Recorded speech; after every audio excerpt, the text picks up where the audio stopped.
Okay, hi. I am Kristen Perez. I'm the MTSS specialist for behavior for the State Personnel Development Grant at the State Department of Education. And this is part one of our three-part series on school-wide behavior systems.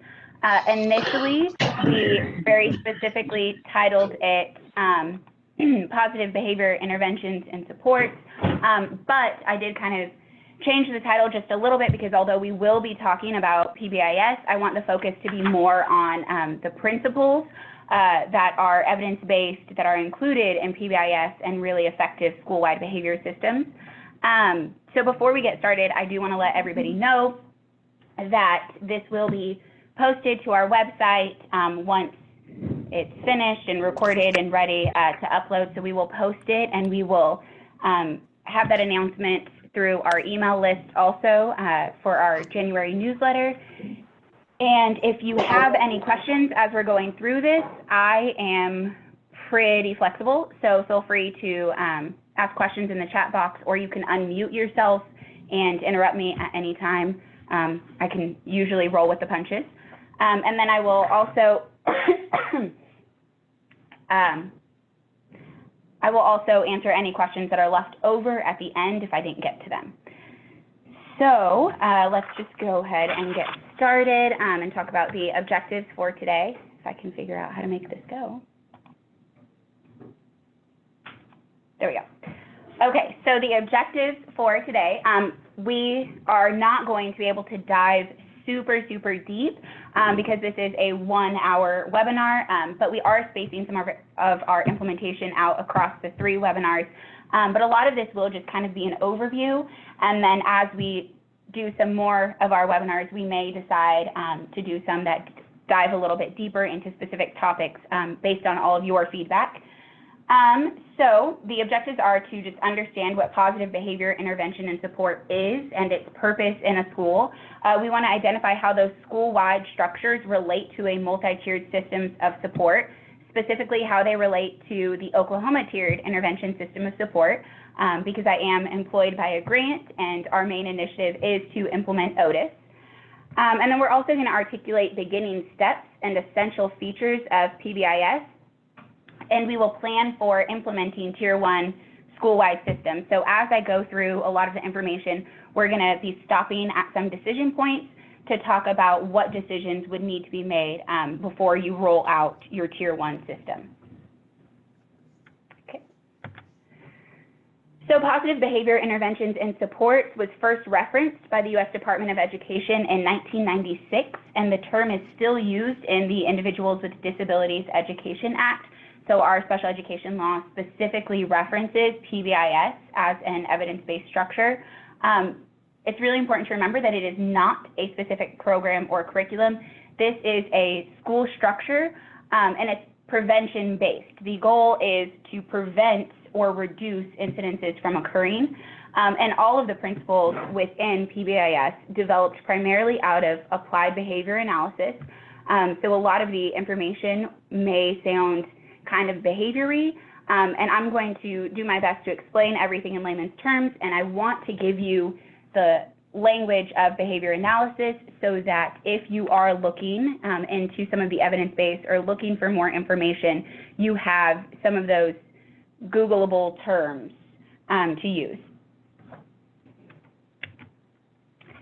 So PBIS is a multi-tiered behavioral framework used to improve implementation of behavioral practices, your data-driven decision-making, professional development opportunities, school leadership, and evidence-based instructional practices. Those are kind of their overarching goals of the system. Otis, similarly, is a multi-tiered comprehensive framework for improvement. And we call it comprehensive because Otis really aims to look at school systems and students within those systems holistically and look at all of their needs, not just behavioral needs, but also their academic needs, their mental health needs, their social emotional needs. So it's a little bit more comprehensive and a little bit more broadly focused. But it focuses on 8 core components of leadership, teaming, family engagement, professional development, screening, tiered interventions, progress monitoring, and database decision-making. Typically, we talk about leadership, teaming, family engagement, and professional development as the structure. These are the things that need to be in place before you can really implement deeply. Screening, interventions, progress monitoring, and database decision-making are really the processes. Those are the continuous improvement processes that are occurring within your school, and the structures really help facilitate that. So these are all related, not beautifully and perfectly aligned, but they do definitely relate to each other and align in some way. So when we talk about the implementation of behavioral practices, a lot of that will be done, most of that will be done within teams at multiple levels in your school. Data-driven decision-making systems, that includes all of those processes that we talked about, your screening, your progress monitoring, and then database decision-making. Professional development opportunities is one of those ones that does perfectly align because every or most evidence-based system and structure understands that teachers and professionals need the knowledge and support in order to implement something new.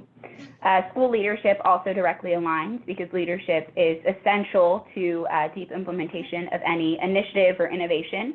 And then your evidence-based instructional practices in PBIS really are the core of what you'll do at each tiered level.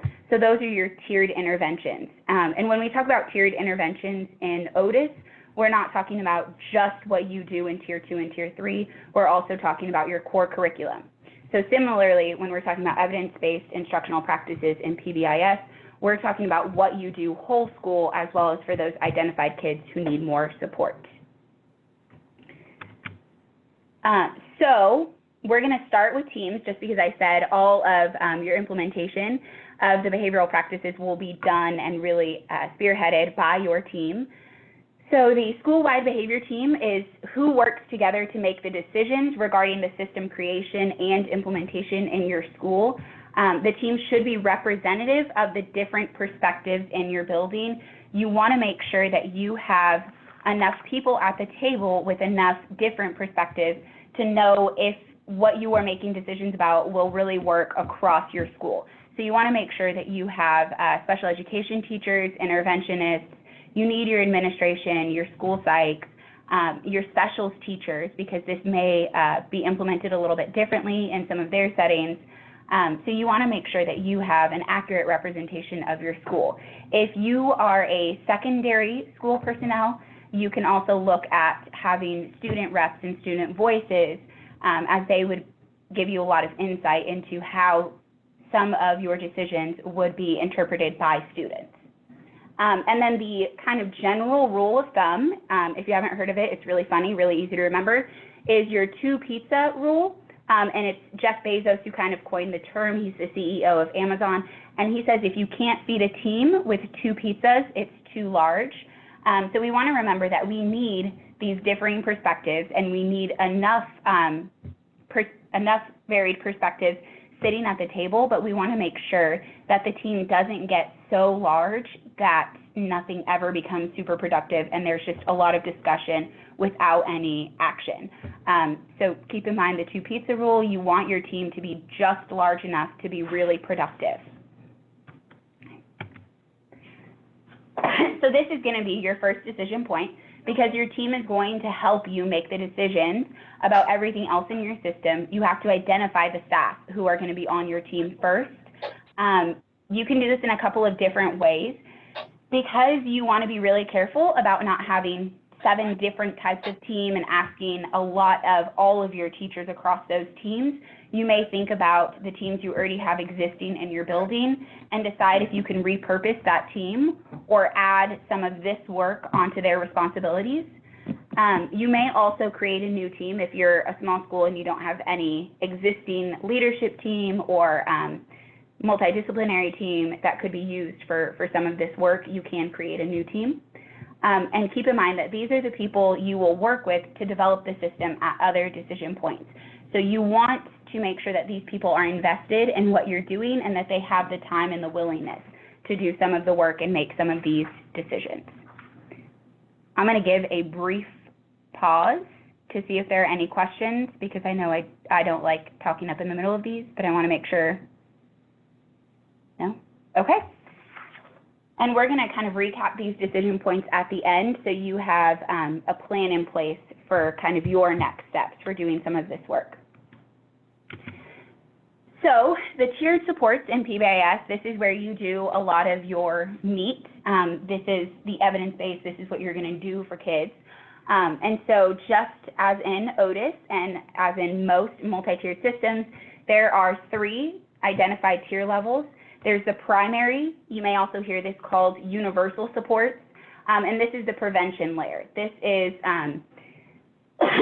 used to prevent the development of any new cases or incidents of behavioral difficulties. And so this includes things like consistent expectations, redirection, reinforcement, and there's a lot of emphasis on the positive behaviors. And then this is also your high-quality learning environments across all areas, within your whole school, within classrooms, within specials, and that encompasses your instructional practices and student engagement, and then explicitly teaching behavior expectations. So this is what we're going to focus on today. But then you also have your second tier, called secondary or targeted, and in this tier, the goal is to reduce the number of cases, your prevalence. And so the support provided in Tier 2 is typically more focused, more intensive, or more frequent teacher responding to student behavior. So there are a few different ways that you can intensify your support for Tier 2, and that's what we'll talk about in the Part 2 webinar. And then Tier 3 is the tertiary level, also called intensive.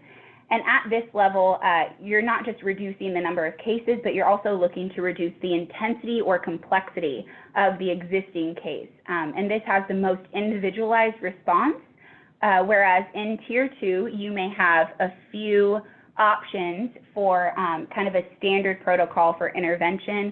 At Tier 3, you're going to look a little bit more deeply into the student data. You'll look a little holistically and identify any other barriers they may have to appropriate behavior and develop a pretty specific plan for that student.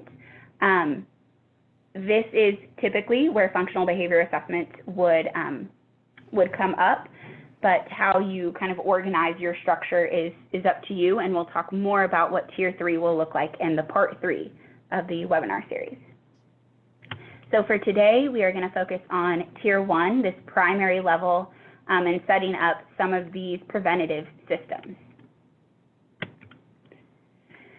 And I had to include a triangle because no presentation on MTSS or on PBIS would be complete without showing you the triangle.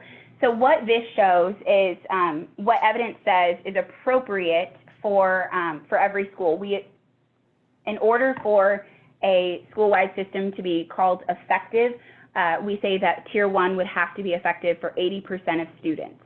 So if you find that you have more than 15 to 20% of your students needing additional support, that's an indication at kind of a system level that you may need to increase your supports for the whole school.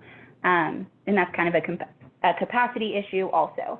And then another thing to note is that students with disabilities, English language learners, gifted students can be found throughout any of these tiers. You can have students with disabilities who only need Tier 1 supports, and you may have students who are gifted who may need Tier 3 supports. So it's just important to keep in mind that this is not a placement in terms of tiering. It's the supports provided to students. Okay.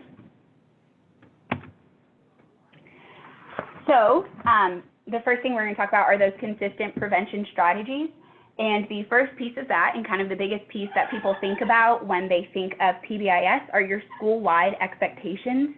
These are used for all common areas, bathrooms, hallway, cafeteria. If you're in secondary, you may also consider arrival and dismissal a common area. They're built out most commonly from a behavior matrix. It's an easier way to really look at your expectations and then specific rules across those common areas, and we'll have some examples and talk a little bit more about those. And then all of your school-wide expectations are explicitly taught at the beginning of year and then practiced again after breaks and then as needed. If you're noticing that there are concerns in the hallway in the middle of October, you may direct teachers, or you may yourself decide to reteach a lot of those practices within the hallway. And this is a really important aspect of your school-wide expectations because it's verifying that students know what is expected of them and that they've been taught. So you're that's your first layer of prevention because you know that they know what is expected and you can reteach it as needed. And then these should follow a consistent pattern and routine. You want to make sure that not only is the pattern and routine similar in one bathroom to another, but you want to make sure that these school-wide expectations are enforced consistently across staff. This kind of takes out some of the guessing for students to know what is expected by who and in different areas, because it'll be all the same across your school. And then redirection, this is what you'll do when students aren't meeting those expectations or behaving as expected. And so you want to make sure that you have a common understanding of major versus minor behaviors, consistent patterns of redirection across staff, and we'll talk about all of these a little bit more fully as we go through the rest of this webinar. But the one really important thing to remember about consistent patterns for redirection across staff is that students need to know kind of the continuum of redirection. Otherwise, they end up having to guess about how many, I don't want to say how many chances, but about what the pattern will be from one teacher to another. So if you have one teacher who gives 5 redirection strategies and another who immediately sends them to the office, there's not consistency across your school. And so students have to guess, or they end up picking and choosing who they will behave with. And then reinforcement, this is kind of the main prevention technique in PBIS. It's the procedures for acknowledging students' positive behavior.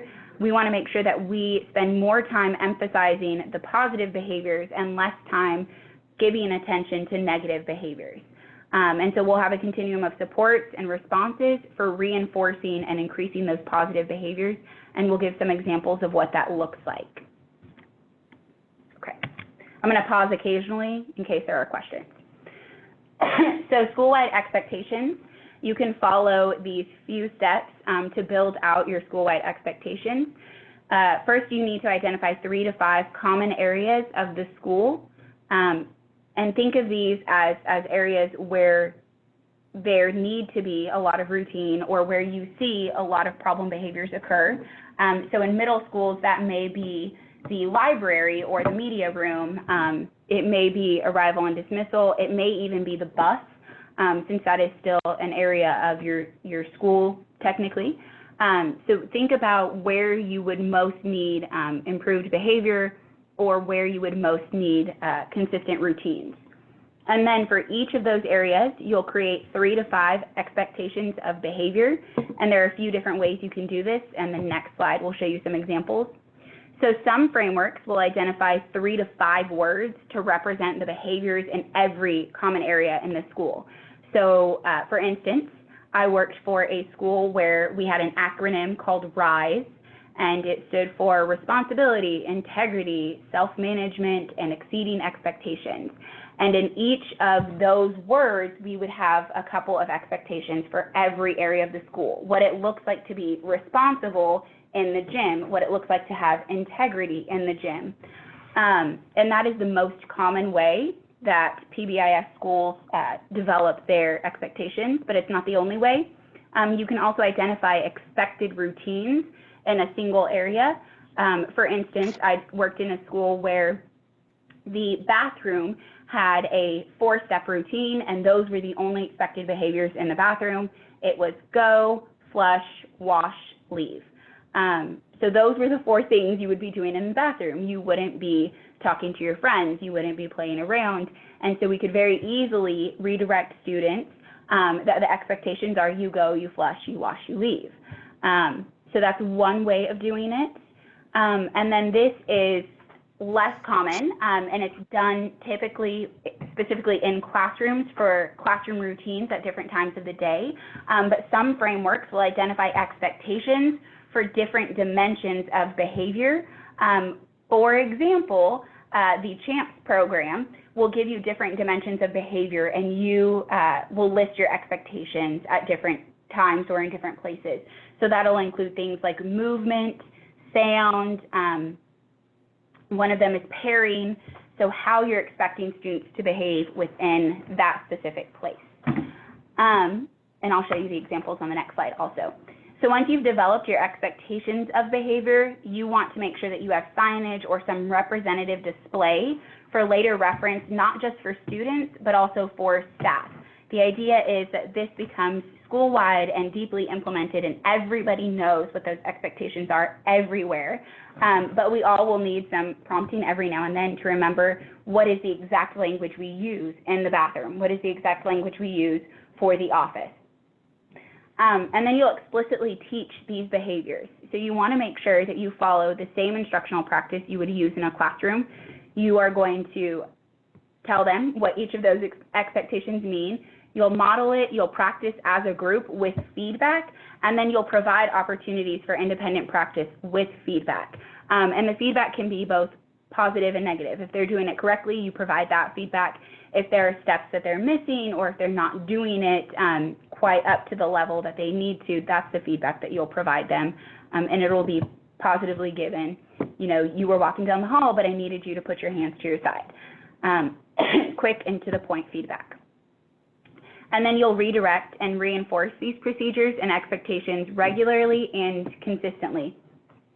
The consistently, I'm probably going to mention like 3 or 4 different times, because when PBIS fails or isn't effective, it's typically because it's been inconsistently implemented. You'll have some implementation drift where some teachers might forget exactly the verbiage or the language to use, or they don't redirect in the same manner that was originally agreed upon. So just make sure that your procedures for redirecting and reinforcing are consistent and that you are following up on those with your staff throughout the year also, and making any necessary changes consistently. So if you do change a procedure or an expectation, everybody agrees, or the team agrees, that this is how you'll change it, and everybody changes it that same way. Okay. I can't see people, so if that doesn't make sense, let me know. Okay. So these are just some examples of your behavior expectations. So the Snow Creek one has the pause, the pride, attitude, wise choices, safety, and this is a behavior matrix. This is what you will typically see for schools who are implementing PBIS. They'll have expectations that students all show pride, and then they'll discuss exactly what that looks like in the classroom. You're a good listener, you always give your best effort. What attitude looks like across those areas, what wise choices looks like across those areas, etc. So that's one way of doing it. The one caution that I would like to give to people if they're doing a behavior matrix is make sure that you don't end up with so many expectations, so many of the letters on the left, that you end up with 25 rules or specific expectations for an area, especially if you have a school with younger kids, because that becomes pretty difficult to remember and they can't yet read a lot of your signage. And then the bathroom expectations one is kind of what I was saying. You have this set routine for the area: go, flush, wash, leave. You may have one for the hall that's hands to side, all eyes forward, lined up. So you can have it in kind of specific routines for specific areas.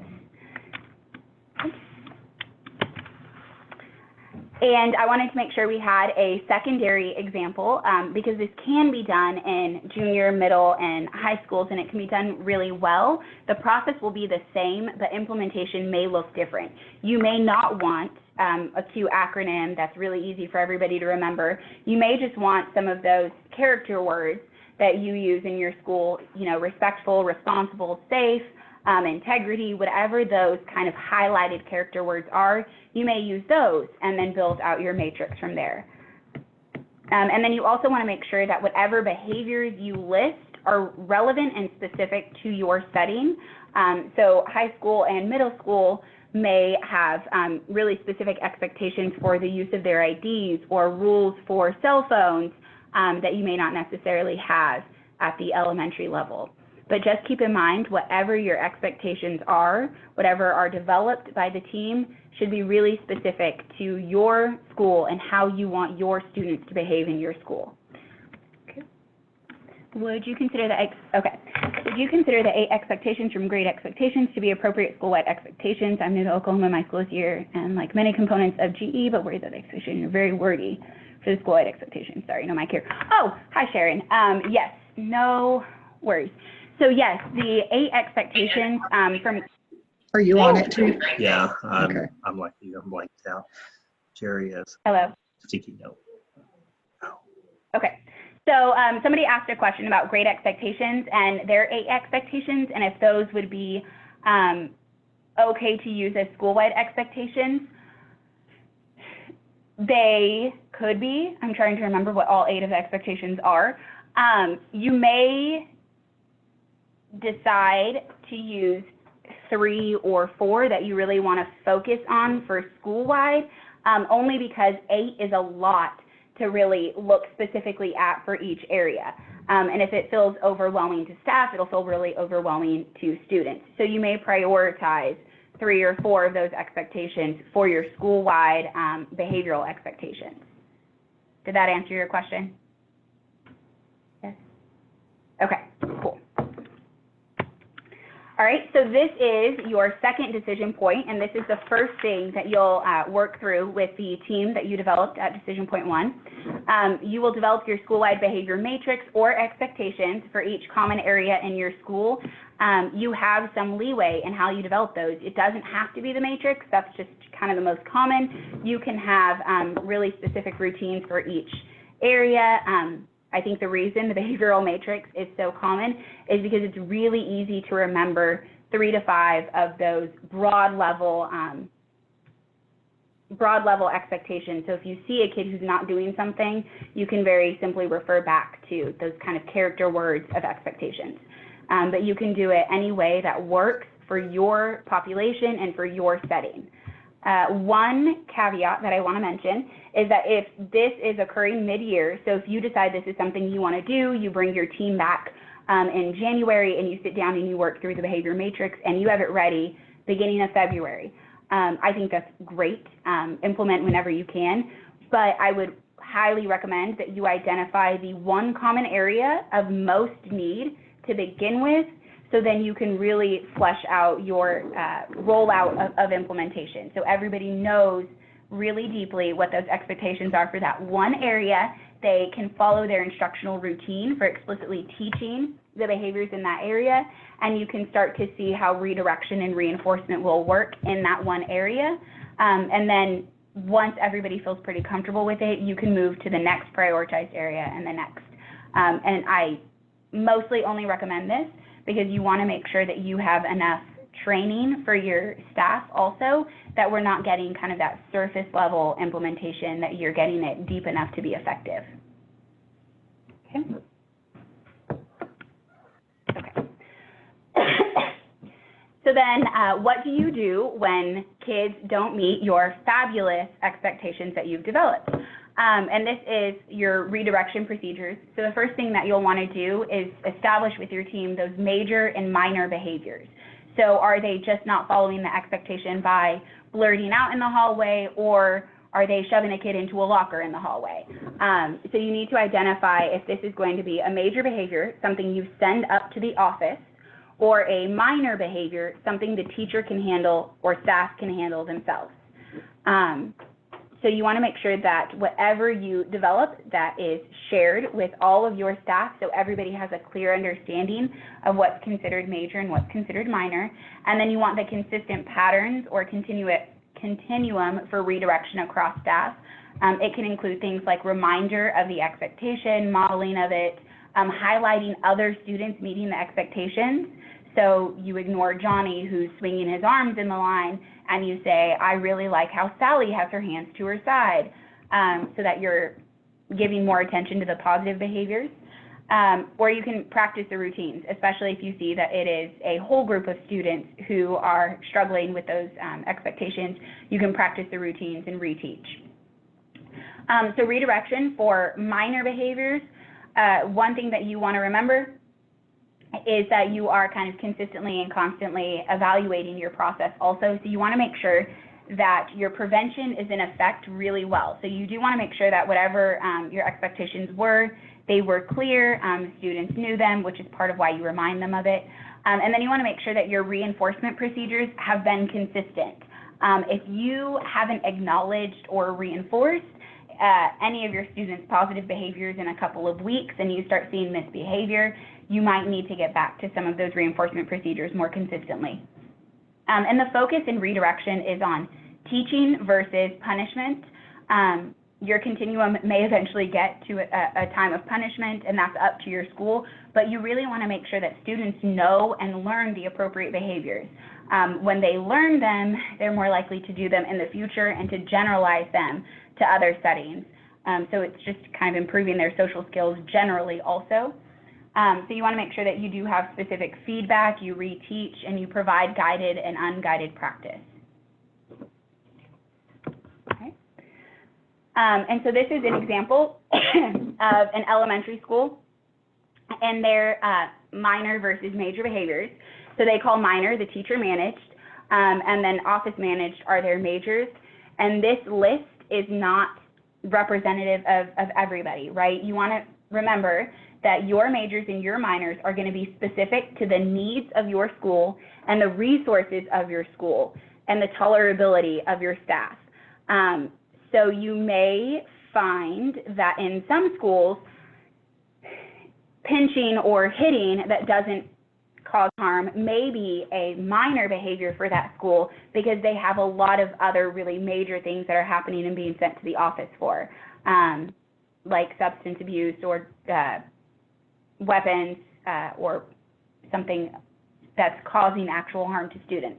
So you want to make sure that the major and the minor behaviors are done in a way that acknowledges the resources available. If everything is an office managed behavior, then your office doesn't have the ability to manage them appropriately and consistently. And then you also want to keep in mind the tolerability. So in some schools where I've worked, profanity directed at adults isn't a big deal. Adults don't mind it and they tolerate it really well, and so it's easier to manage it in the classroom and keep kids in the classroom. And then there have been other schools where I've worked where it's kind of seen as a form of aggression toward the adult, and oftentimes it is, and so teachers at that school wanted it to be a major office handles behavior. So just keep in mind that this list will be very specific to your school and what is occurring at your setting. Are there any questions with that? Okay. So the other thing that I want to say about making decisions of major versus minor, be really specific. This will help with the consistency. If you just generally say aggression is office managed, then you are opening that up to everybody's interpretation of what aggression is. And so you want to be really specific about that specific behavior. Is it hitting, kicking, curse words, verbal threats, those different areas that could be considered aggression. So you want to take it down to its most unambiguous behavior. Okay. And then decision point 4 is related, but this is the continuum for redirection of those minor behaviors.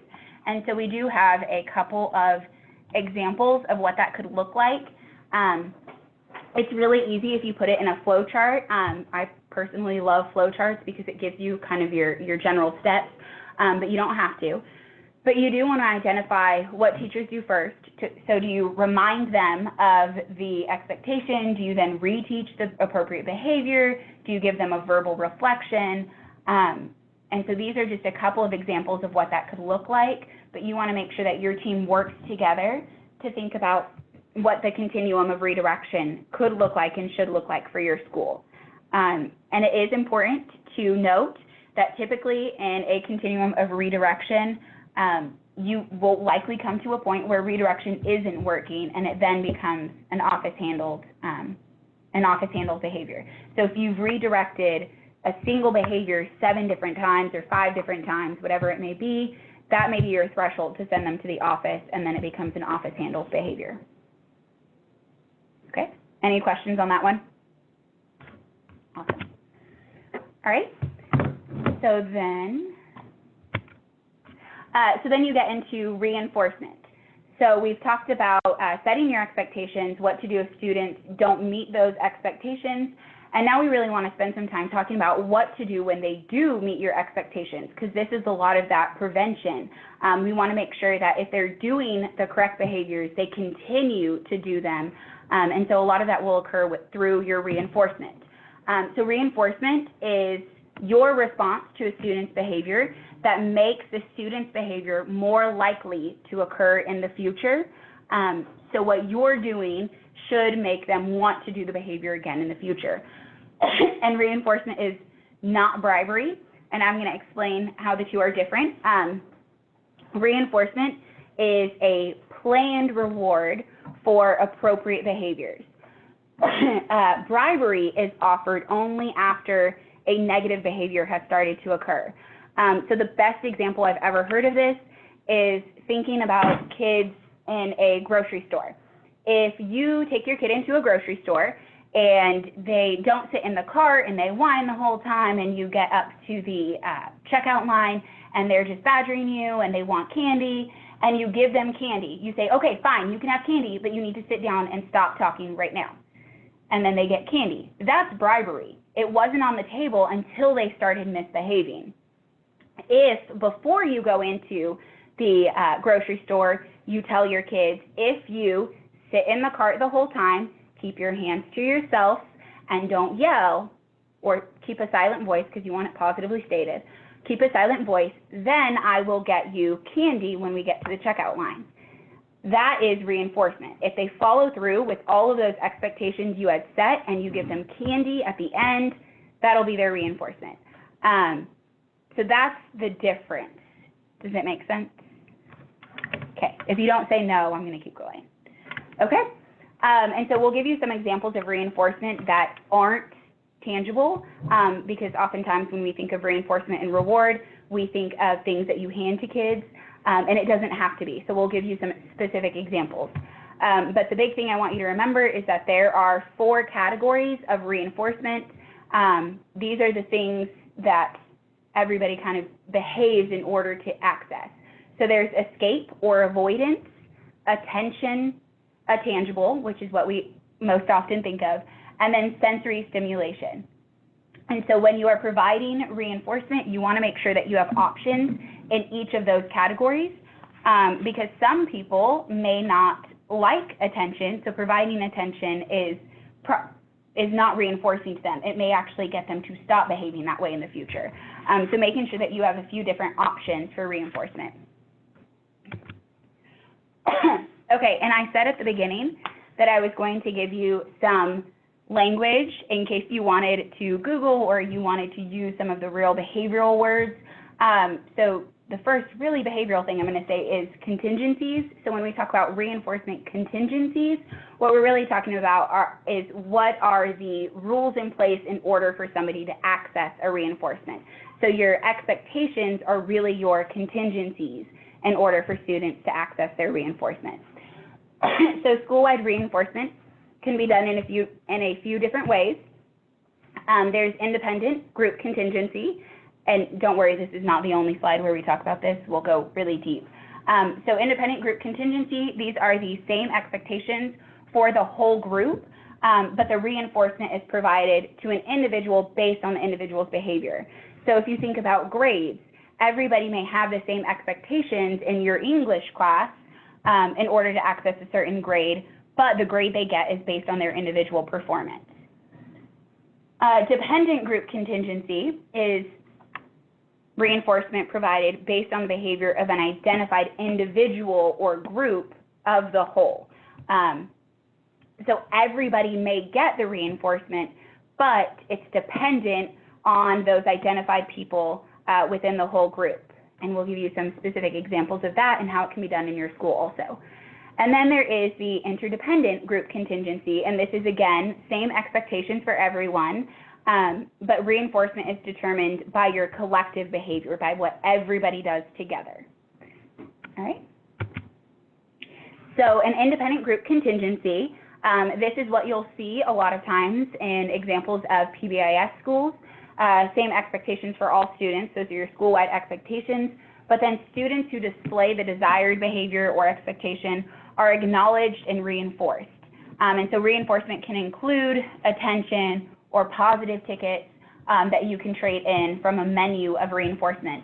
And so I have up here just an example of like a positive office referral. You have your school-wide expectations there. You identify what expectation they met, and then they can take that to the office for more attention, or they can collect all of their positive referrals and turn them in for something else. So you'll see here there is a very long list of reinforcement options, things like selfie with your teacher or choose a mystery bag, and you can trade in some of your tickets for a different type of reinforcement. And then to the right, drop my lowest quiz grade, media center pass bonus points. You can make your menu specific, again, to your setting. So if you have middle school or high school students, you can still identify some areas of reinforcement for them.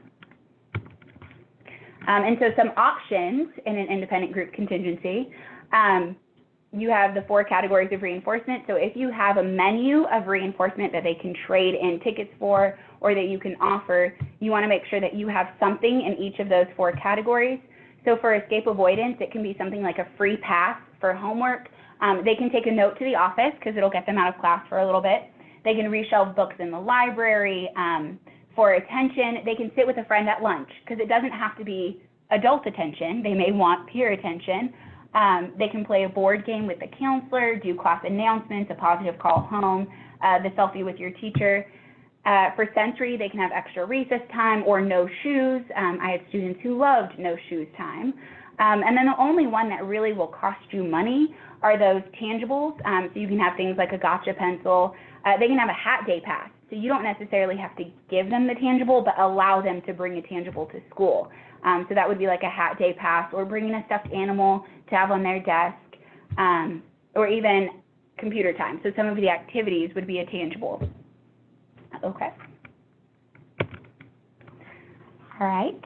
So I was warned that videos don't necessarily play super well in this. Yeah. So I embedded a video, and it's not there, but that's okay. I'm going to forge ahead, and I will post the full PowerPoint to our website so you can see the video. I have some nostalgia because it was the 1992 commercial for Nick Takes Over Your School. And so that is just an example of a dependent group contingency where one smaller group or individual determines whether the whole group will receive reinforcement. So if you remember Nick Takes Over Your School, it was you had to send in a postcard, and from all of those postcards, one person would win, but the person wouldn't win something for themselves. The whole school would have Nick taking it over, and there'd be slime and fun and whatever. And so that's an example of a dependent group contingency. Everybody could turn in postcards, and you could have 50 kids in the school turning in a postcard, but it's the behavior of one that earned them the full reward. Another example of this is the good behavior game. There is a lot of research for it, and it is really low effort after you explain the rules to your students. And it can be done in a couple of different ways, which is why it's a really nice intervention to use. So the good behavior game is where you have students competing against each other or against the teacher. So you'll have assigned groups, and you may say who you're looking at that day or who you're not looking at, but you may say that I'm looking at the blue group today, and if they win 5 points off of me for doing the expectations, so you get a point if they don't meet expectations, they get a point if they do meet expectations. If the blue group gets more points than I do, then everybody gets something else.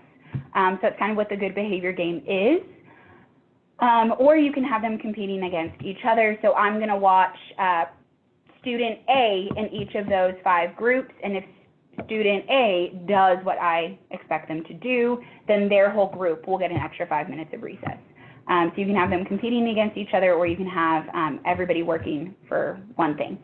And then the other example I have up here is if in our kindergarten lunch, where we have 4 classes, we're going to watch one class, and you don't have to name the class, to see if they follow all of our procedures And then if they do all 4 classes, we'll get an extra 5 minutes of recess. And the really nice thing about doing a contingency like this is, especially if you don't name which class you're looking at or who you're looking at, everybody tries to meet those expectations because they know you're looking at somebody, but they don't know who. And then it's also another way of having some peer monitoring.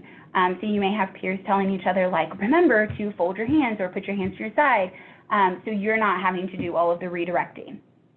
Okay. All right. And then there's the interdependent group contingency. And this is where everybody has the same expectations, and then it's the collective performance that determines access to the reinforcement. So that'll be something like sports games. Everybody has to work together, and then their collective behavior is what'll win them the game. Again, I had really funny videos, so watch them later because I love them.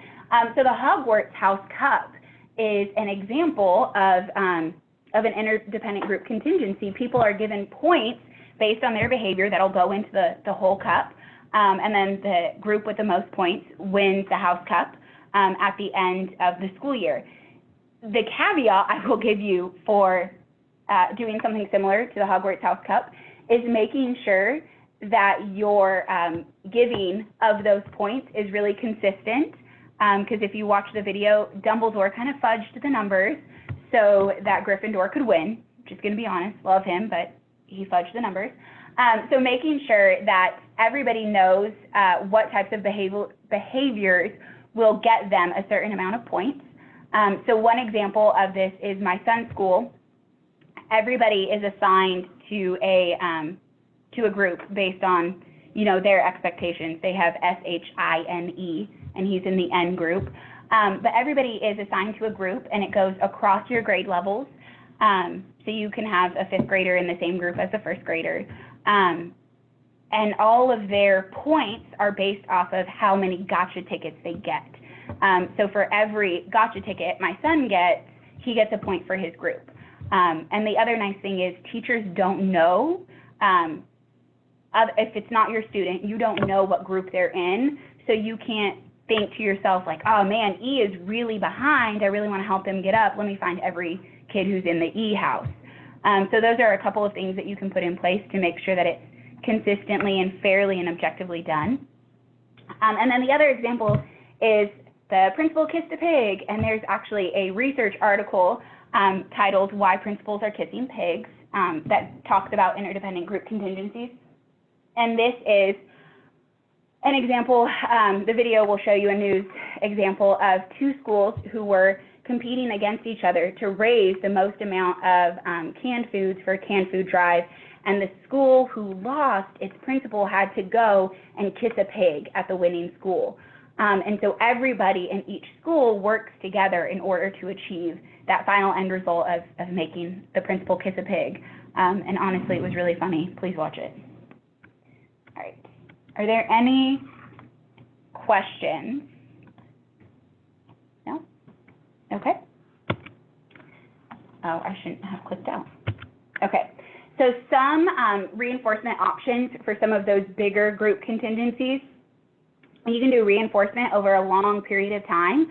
So you can have, the whole house cup thing where you work for it for a whole year. And so typically that'll include tokens or points or canned foods, whatever kind of increment of value you want to assign that'll win you something larger. And it can be things like a class-wide party, a pajama day, a readathon, or a special award at the end of the year for the whole school. Yes. And then short-term reinforcement may be simpler. So thinking similarly to if you had lunch duty and you needed them all to show their expectations, you could do one of these contingencies, give them an extra few minutes of recess if it's okay with your principal. But you can implement these in short-term reinforcement also. So it can be, if you're doing your whole class, you can have them working for like a free answer on the test altogether, or one less homework assignment tonight, or everybody will get 2 minutes to share something at the end of the day in a class meeting. Whatever it may be, it can be pretty simple. Just make sure you kind of work out in your head what you want to do before you announce it to the class. Okay. And we're just going to get back to this because this is really what PBIS is focusing on, emphasizing those positive behaviors. You really, really, really want to make sure that more attention in your day is given to those kids who are doing the right thing, so they have that incentive to continue doing the right thing, rather than focusing a lot of your attention on those kids who are doing the wrong thing. And I know you have kids in your class who you have to give some of that attention to because they're doing the wrong thing so consistently, and we will talk about some of those interventions for those kids when we talk about Tier 2. So remember, it's focusing on teaching and acknowledging those positive behaviors. It's a really proactive approach rather than reacting to the undesired behaviors, although we will talk about how to react. And so a few things that you'll want to keep in mind throughout your day: behavior-specific praise. So this follows kind of a pattern also. When you're providing behavior-specific praise, you want to say the kid's name, and you really want to say a praise statement, so thank you or great job or whatever, and then you want to be specific about what you're praising them for. So instead of just saying, great job, awesome, proud of you, you want to say exactly what for. So great job keeping your hands to your side. Awesome, I see the bubble in your mouth. And then you also want to make it specific to who's doing that behavior. If it's your whole class, then you can say, class, you are all doing X, Y, or Z, thank you. But if it's an individual that you really want to acknowledge and highlight, you can say, Kayla, I love the way you stayed on the line when we were walking through the hall. And that way they know exactly what behavior they were getting praised for, and they're more likely to do that in the future.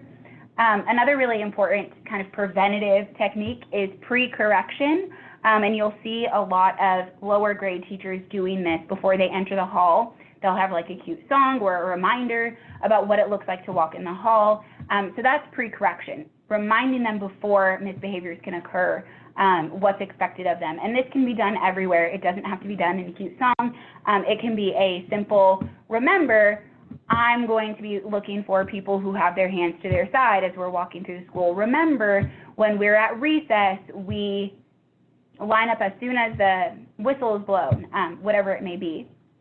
And then explicitly teaching, this follows, again, that same I do, we do, you do pattern to make sure that you are providing feedback through all of those processes so that students truly understand and can do what's being asked of them.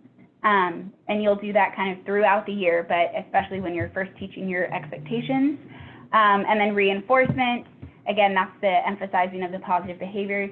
And then one thing that I do want to mention is the planned ignoring. So since we do want to spend more time paying attention to those positive behaviors, we may have some annoying behaviors, not dangerous, but if we have annoying behaviors from a student, if they're swinging their arms in the hall, if they're blurting out in the hall, we want to try to minimize our attention to those. So ignore those and then give attention to those who are doing the correct thing. And that's more likely, it's not foolproof, but more likely to encourage that student doing the wrong thing to stop and behave in the way that got attention. Okay, so this gets us to decision point 5, which is determining ways in which your school will consistently reinforce appropriate behaviors. You can do individual reinforcement by itself, that is totally fine, or you can do whole group reinforcement, or you can do any combination of the two. It's whatever will work best for your school based on the people you have there and the resources you have available. And then be as clear as possible about the criteria for reinforcement and the responsibilities of the staff and the students. My mother-in-law was a teacher in California, and their PBIS implementation ended up frustrating more staff than it ended up being effective. And part of that was because there were inconsistent implementation from teacher to teacher, because some teachers would give out gotchas for every little behavior, and others would be really sparing about how they handed them out. So making sure that everybody understands the criteria for receiving some of that reinforcement. And one method that you may decide to use is limiting how many, if you're doing tickets, how many of those tickets are available. I worked in a school where every staff member had 2 tickets to give for the entire week, and they actually monitored us to make sure that we were giving tickets so that there was reinforcement occurring throughout the school day also. But then that limited us from being able to hand them out for every little thing also. So just keep that in mind. I'm going to speed up because I have 3 minutes. So then there are your high quality learning environments. And we are not going to spend as much time talking about this because this is kind of your general instructional practices. And I may talk about this later, but we're really focusing on these through our monthly newsletters. We'll have a specific instructional practice talked about and listed on our newsletter each month. But these will include things like your opportunities to respond, that increases student engagement. Instructional choice may increase student engagement, and we'll talk about that in a newsletter. Active supervision, explicit instruction we've talked about a lot. Scaffolding supports, using some whole brain learning and multisensory techniques to engage students in the instruction. And then cooperative learning is another area where you can engage students in working together and making sure that everybody has time to talk and to learn. So again, behavior and academics are highly linked. We know that the more engaging instruction is, the less likely we are to see negative behaviors. So there's also the focus on the instructional practices, student engagement, right? And so this is more of the administrator's decision point, but determining how highly engaging and effective instructional practices will be implemented in your school. So when you're thinking about professional development, thinking about what training and support will be provided, if you have a specific instructional approach that you're trying to implement, I know that cooperative learning was a really big focus for a school that I worked at one year, and it was something that they were monitoring and looking at a lot. So just think about what training and support will be provided and how you'll use, how you'll monitor the use of those practices in classrooms and provide feedback to teachers to increase student engagement. Okay. Okay, and so this is just a recap of those 6 decision points to give you an idea of kind of the steps to take with your team. Okay, and it is almost 2, so really quickly, the next webinar will be in January. It'll be on a Friday from 1 to 2, and I will post all of the information, including registration, on our website, otis.net, and I will also send up a follow-up email to everyone who had registered for this. So we'll discuss Tier 2 in that next webinar.